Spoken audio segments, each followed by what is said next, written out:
Ada pertanyaan-pertanyaan yang sudah saya siapkan di handle, begitu ya. Menyelesaikan masalah dan mencapai kebahagiaan dalam hidup. Nah, apa yang dilakukan teman-teman ini? Ini yang dinamakan sedekah, betul nggak teman-teman? Sedekah kebahagiaan. Ini yang saya lakukan. Saya itu menangani klien dengan masalah yang mulai dari sangat berat sampai yang biasa saja. Tapi tidak kemudian membuat saya berat, tidak membuat saya senang bahagia. Karena saya sedekah. Hampir setiap hari saya menangani konseling baik online maupun offline. Karena saya kan juga tidak di Indonesia. Ini sedekah teman-teman. Jadi nanti ketika teman-teman saya lagi menjadi seorang konselor, ya dia tidak tahu. Karena sedekah itu sedekah kebahagiaan, sedekah ketenangan, gitu ya. Dan ini yang kalau diingat-ingat betul, kalau bisa dihafal, silahkan ini yang bawah. Karena nanti teman-teman akan mengedukasi. Nah, jadi konseling adalah serangkaian kontak atau hubungan bantuan langsung dengan individu, tujuannya memberikan bantuan kepadanya dalam berupa tingkah atau tingkah laku. Tujuannya itu, ya, supaya nanti tingkah laku ini berubah menjadi lebih positif. Kebanyakan yang kita lakukan lebih nasihat, betul tidak? Betul ya?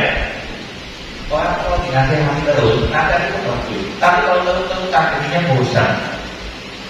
Padahal ada teknik komunikasi yang lain yang lebih menarik. Nasihat tetap ada, tapi sesuatu di tengah-tengah. Nasihat dari di dalam atau harus ada dalam teknik komunikasi. Begitu ya, paham teman-teman untuk pengertian konseling bisa dipahami, ya. Jadi ada konselor, ada orang yang kita bantu, ya. Kemudian ada masalahnya psikologis, tujuannya untuk merubah sikap, sehingga dia punya solusi akan hidupnya dia sendiri. Begitu kita lakukan. Dan kita lebih banyak praktek. Kalau ada pertanyaan, nanti teman-teman bisa langsung mengatakan. Ya, itu.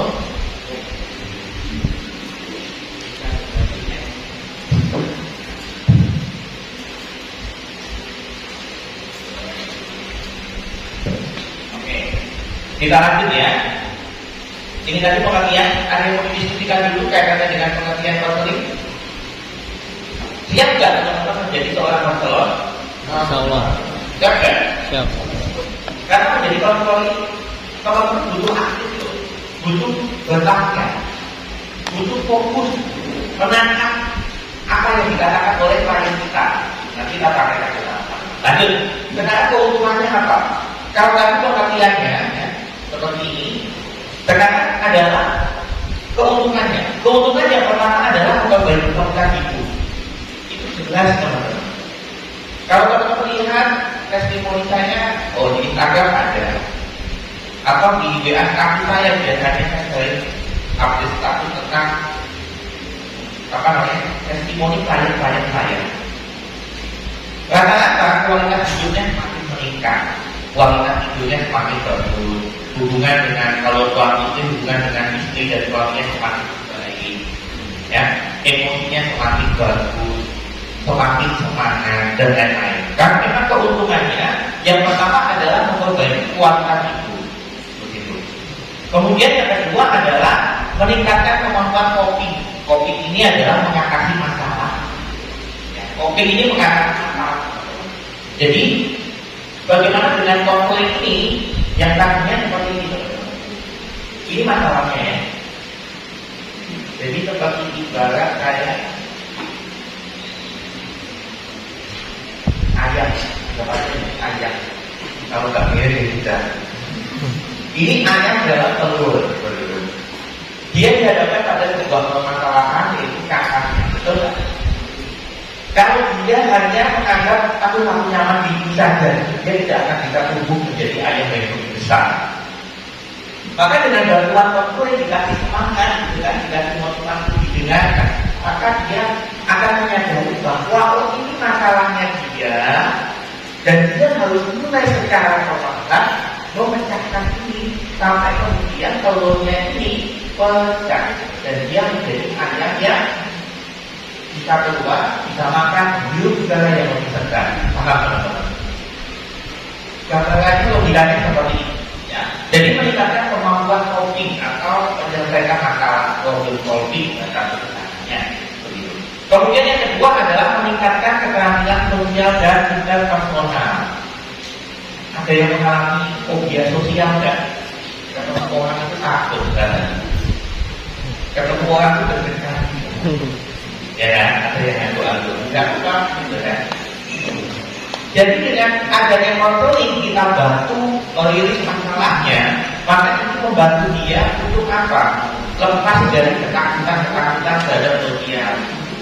Interpersonal itu hubungan dengan orang lain, dua atau lebih, gitu ya. Itu keuntungan. Ada yang menunjukkan juga keuntungannya? Tidak ada. Nah, kalau tidak ada sekarang prosesnya, karena sederhana nanti kita praktek. Ya. Nah, nanti kalau sudah praktek itu biasanya mulai kowak-kowak gitu. Itu piye ya, itu piye. Biasanya kayak gitu. Kalau kita ekonomi mati, ya kalau berpraktek kan tidak tetap ngantuk, gitu kan? Kita lanjut prosesnya teman-teman ya, dipahami betul. Tapi dari ini dan juga keuntungan. Sekarang adalah prosesnya. Yang pertama adalah pengenalan dulu. Kalau saya biasanya kalau konfliknya, saya tidak berhadapan, tapi saya biasanya agak nyerok begitu. Jadi uji klien saya sudah tangan, saya sudah dia agak nyerok. Itu saya akan perkenalan dulu. Contoh, selamat pagi Bu, saya Dewi, saya seorang profesional konselor IMP yang akan membantu Ibu dalam proses konseling ini. Itu adalah perkenalan. Simpel saja, saya dari ini, saya belum menikah. Asal saya ini bisa kuliah di sini, tidak apa dulu. Ya, kalau berbeda. Kenapa? Karena dalam proses konflik kita sebenarnya dibatasi waktu. Konflik dengan saya tergantung biaya. Jadi kalau biaya semakin mahal, waktunya semakin lama. Gitu. Ya kalau dengan kita ada program gratis itu cuma 30 menit selesai, nggak ada seperti 30 menit selesai. Kalau mau dibantu lagi ya bayar. Ya, jadi teman-teman, konseling itu bisa Anda jadikan sebagai pekerjaan sampingan sebenarnya. Bahkan di aman juga bisa. Begitu. Karena konseling di tempat saya itu harganya, ya kalau saya katakan itu murah. Begitu. Kalau saya katakan ya, kalau orang lain enggak. Ya nggak tahu, karena saya punya masa-masa tersendiri. Begitu. Jadi kalau konseling di saya itu satu pertemuan 500.000. Begitu murah ya. Murah ya. Nah, itu bisa jadi kerjaan sampingan 10 orang saja konseling gitu lah. Berapa banyak tidak tertipu uangnya. Begitu. Tapi nanti tinggal dimainkan promonya, gitu kan.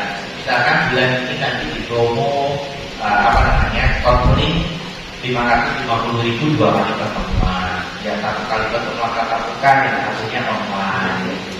Itu bisa. Asal teman-teman takut ya, tak kuning. Itu bisa jadi pekerjaan sampingan. Begitu.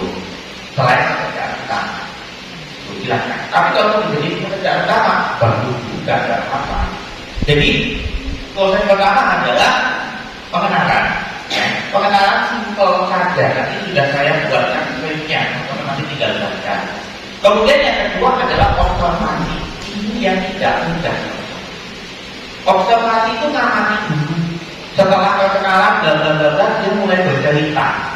Mas, aku tuh seperti ini ya, saya temukan. Saya itu setiap hari rasanya kok berat, bangun tidur berat, kemudian aktivitas rasanya malam. Saya nggak ada semangat sama sekali dalam hidup. Bahkan malam itu malah saya nggak bisa tidur. Apa yang terjadi pada saya? Nah, kalau sudah seperti itu, teman-teman melakukan observasi delok fisik. Yang didelok apa? Yang ceritanya. Karena kita melihat sesuatu yang tak tampak, cerita. Diamati betul-betul matanya. Makanya kenapa tadi saya minta kalian natap matanya. Berarti tidak natap mata orang. Tapi memang ditontokin ya. Itu kecuali kalau tipikal matanya tuh tipikal mata melontok.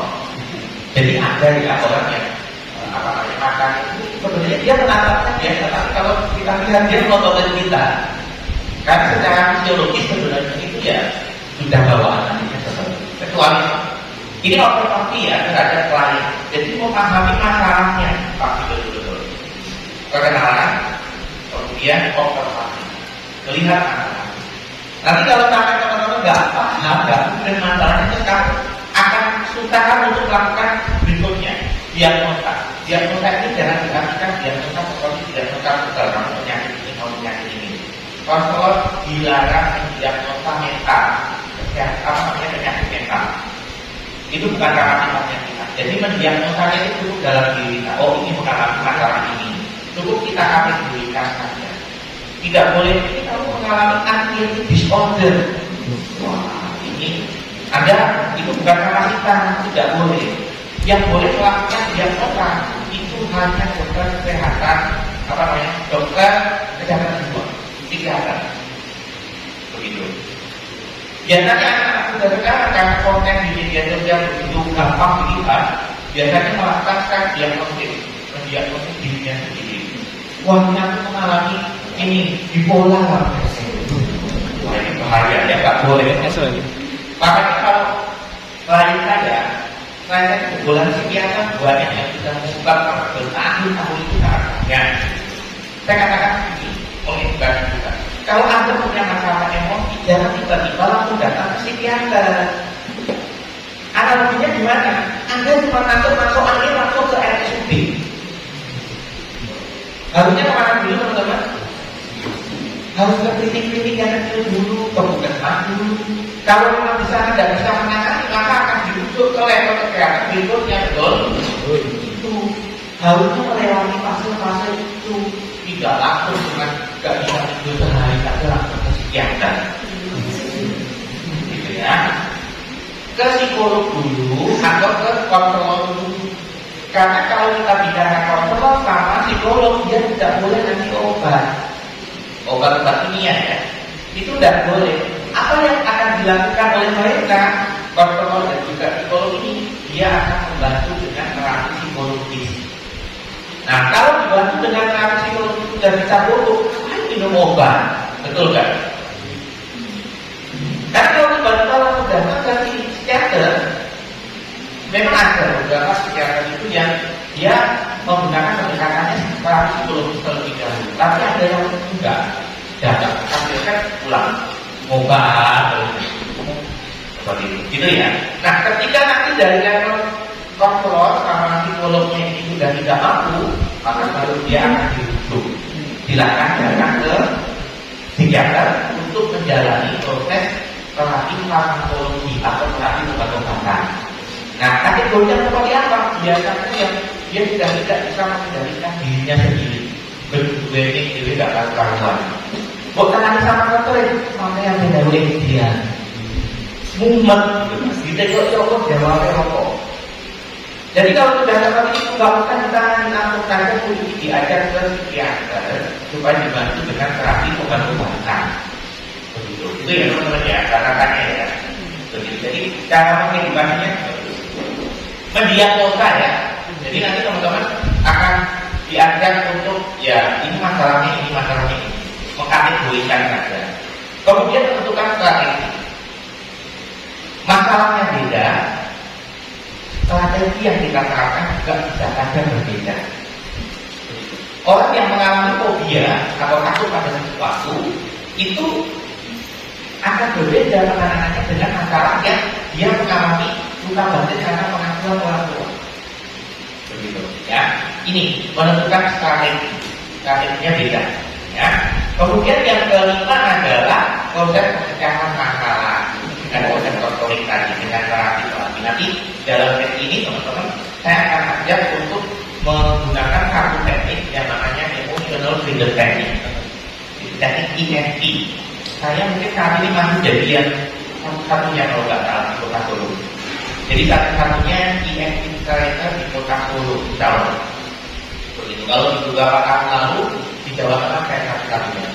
Tapi kemudian di Semarang sudah ada, dan di Solo saya baru satu-satunya. Gitu ya.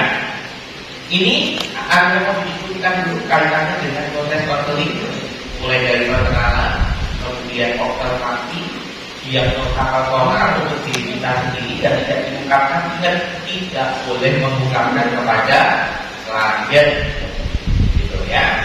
Untuk diri kita saja, tujuannya untuk apa? Supaya kita bisa menentukan strategi dan kemudian yang terakhir adalah proses untuk pemecahan masalah. Ada yang perlu diskusikan dulu untuk hal ini. Tidak ada. Ya, sekarang keterampilan. Ya, keterampilan. Keterampilannya apakah ada yang dibutuhkan? Yang pertama adalah kemampuan mendengarkan. Ini penting sekali. Kemampuan mendengarkan, ya. Kemampuan mendengarkan yang aktif dan juga empati non reaktif. Empati non reaktif. Bedanya apa dengan empati biasa? Empati reaktif. Coba saya dulu. Ada yang tahu bedanya empati non reaktif dan juga empati yang reaktif? Yuk, silakan. Ada yang mau sharing? Masih bingung? Pernah nggak kalian, teman-teman, mendengarkan ceritanya, khususnya yang perempuan, mendengarkan cerita itu sampai ketika itu nangis, terus pelukan, oh aku iyo, gitu kan, semangat ya, benar.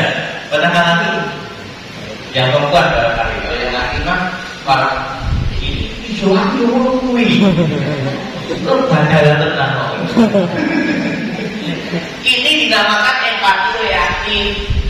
Dalam konseling hukumnya nggak boleh kliennya nangis kalau hidup nangis kalau berpelukan. No, ya kita tidak boleh ikut-ikutan merasakan apa yang dirasakan klien kita. Kenapa? Itu akan membebani emosi kita. Ya, ingat itu akan membebani diri kita. Yang tujuan awal kita itu membantu, tapi kita malah dari tempat sampah emosi. Jadi tempat sampah. Kenapa? Setiap hari ada orang berbagi dan kita menanggapinya dengan empati reaktif. Kita seolah-olah merasakan apa yang dia lakukan. Sampai pulang ke rumah tidur itu gak bisa tidur. Nanti kepikiran, nanti dia gimana ya? Nanti dia bisa pulang enggak ya? Kenapa? Karena kita memposisikan sebagai tempat sampah. Kalau saya nggak mau berdoa, itu bukan urusan saya. Ngapain saya diberi ucapan? Dia bayar saya baru selesai. Cukup. Yang perlu kita lakukan adalah empati non reaktif. Itu seperti sifat platonik. Cukup memperhatikan, fokus. Seolah-olah ya ada memperhatikan, mendengarkan dengan tubuh tanpa harus terakan. Ya, ingat. Terus caranya gimana? Kalau saya sudah terlanjur jadi orang yang kalau dengar itu langsung ikutan kalau di EGPI itu bukan urusan. Itu manusia. Ya, itu yang penting. Jadi nanti mendengarkan akhir. Jadi teman-teman, mohon ini katakan di lingkaran yang besar ya. Reaktif, apa namanya? Empati non reaktif. Kita tidak perlu merasakan apa yang dirasakan oleh klien kita. Kok dia diselingkuhi, misalkan ada orang perempuan, klien ada perempuan, suami selingkuh.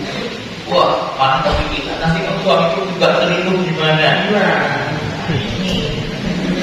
Ini itu namanya ada reaktif, gitu ya. Atau yang laki-laki bantu konflik perempuan, gitu kan? Karena dia cantik, gitu kan? Dia mesakti, gitu ya Allah, gitu kan? Malah akhirnya jatuh ke pelukan, gitu kan? Nah, ini kalian, karena peluangnya besar teman-teman orang. Ini saya kasih judul konflik. Klien saya 80% lebih itu perempuan. Karena dong, sedangkan yang saya bikin adalah menengah ke atas. Peluang untuk apa namanya berbuat yang tidak senonoh atau kemudian perselingkuhan dan lain-lain besar sekali. Bahkan yang menggoda banyak. Saya mengalami sendiri sebagai seorang mahasiswa juga, teman-teman. Karena saya kerja banyak orang mengambil nomor saya. Itu peluangnya, maka keimanan itu menjadi sesuatu yang sangat penting. Dan setelah saya selalu edukasikan kepada klien-klien saya tidak akan menyentuh Anda. Jika nanti dalam sesi ini kok ada sentuhan, maka buka mata Anda jika saat itu tutup mata, atau kalian ketika bicara. Untuk memberikan rasa nyaman dan aman. Untuk memberikan rasa tadi. Konflik antara ya hanya berdua atau tiga. Itu ya. Makanya kalau dalam internal, kalau masalahnya itu perempuan, ya lebih baik dengan laki-laki. Maaf, perempuan dengan perempuan, laki-laki dengan laki-laki. Ataupun kalau misalkan dengan saya, itu kasusnya perempuan, ya harus ada temannya. Itu ya. Oke, itu mendengarkan. Kemudian mampu membangun hubungan. Jadi kalau misalkan ini, Anda nanti akan menemui orang yang dia ini enggak ngomong apa, berdekat, datang ke Anda itu berdekat, terus Anda yang menang gitu kan. Kayak kuburan jadinya. Malah lebih lagi kuburan, kopi orang minta-minta, gitu kan. Maka Anda harus mampu membangun hubungan. Bagaimana dia nggak bisa ngomong jadi bisa ngomong. Kalau dia yang dia nggak bisa ngomong. Kalau sampai dalam sesi konseling itu tidak ada ucapan yang menentukan dan gagal juga belum. Kecuali dia bisu. Gitu ya, karena tidak mampu membangun. Klien saya itu ada yang macam-macam, ada yang dia ditanya satu pertanyaan dan jawabnya banyak. Uang itu ditarik. Tapi ada yang tidak satu pertanyaan jawabnya iya. Itu yang saya alami. Lanjut lagi pertanyaan. Jawabnya singkat. Saya maksudnya singkat. Selesainya dapat 30 menit aku. Ya, gitu ya. Lanjut, kemudian mengevaluasi masalah klien. Ini terkait dengan observasi. Kalau teman-teman observasi, maka selanjutnya teman-teman bisa mengevaluasi. Oh, ini yang terjadi pada orang itu mengalami ini. Observasi masalah klien. Kemudian yang keempat adalah mengelola sesi konseling. Sesi konseling, kalau sampai dulu di sesi awal, saya itu konseling satu kali itu bisa 3 sampai 4 jam.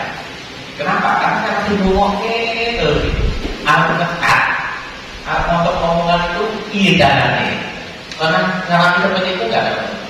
Dan itu bosan ngomong omongan dari lagu butuh gitu kan. Tapi kita mau ngekat itu sungkan. Karena nanti ya di sesi awal saya seperti itu kan kontrol saya alami banyak sekali poin, tapi energi yang saya keluarkan banyak. Di sesi awal saya tidak berani patah kali seikhlasnya, itu kami gitu. Tapi memang itu proses teman-teman. Tapi kalau sekarang ya belum lama.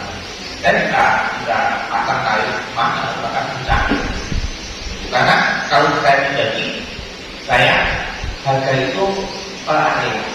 Jadi area Solo, area Jawa Barat, kota di sana, dan juga Indonesia Timur itu harganya beda.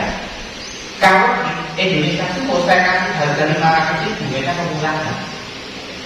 Sangat murah, kok murah sekali? Begitu. Saya konseling itu pernah sampai di harga 7,5 juta dari orang Indonesia Timur. Karena di sana belinya gampang mereka. Karena realitanya seperti di Indonesia bagian barat di ibu kota itu pun juga tidak. Begitu ya. Oke, kita lanjutkan. Jadi mengelola sesi, kalau 30 menit ya 30 menit selesai. Lebih ini tidak apa-apa. Tapi jangan sampai belajar logam. Wih jenenge hibah.